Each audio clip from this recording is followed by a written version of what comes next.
The Sorcerer is a very far-flying distance driver from Westside Discs that's easier to get a hold of than you'd think. Let's take a look.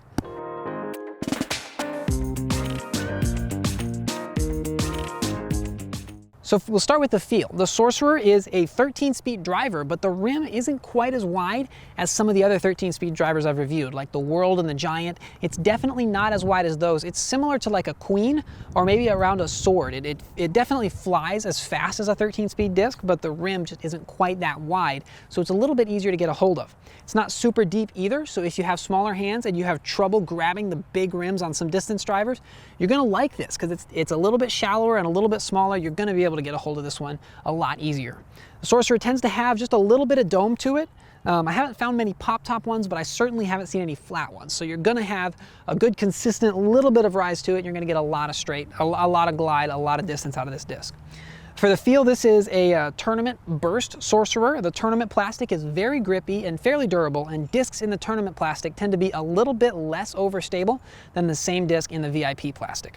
So for the flight, the numbers on a Sorcerer are a speed 13, a glide 5, a turn of -0.5, and a fade of 3. If I threw it on a hyzer, that -1 turn would get it to flip up to flat and maybe work just a little bit to the right before having that fade. If I threw it flat, I could get it nice and high, and it would work very far to the right because it has that turn that's going to work it to that right side, and then that 3 fade is going to get it to fade forward or maybe even left. But I don't think this disc is really designed for a big arm thrower. I think this disc is designed for somebody who's looking to step up into distance drivers and maybe doesn't quite have the arm speed for some of the other 13-speed drivers yet.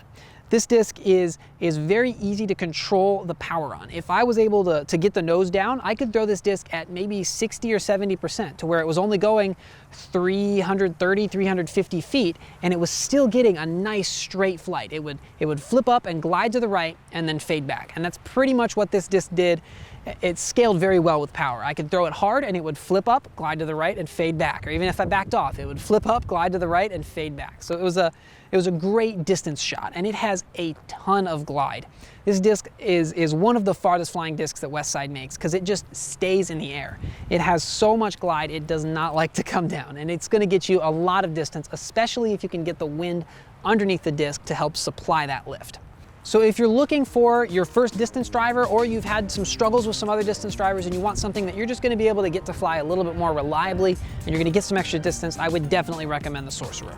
That's what I think about it. Let me know what you think about it in the comments down below. Let me know if you've thrown one, if you bag one, and what shots you throw it for. And I'm actually going to give away this 174-gram tournament plastic Sorcerer to my favorite comment down below. Thank you for watching, and remember to subscribe so you don't miss any other videos on this channel.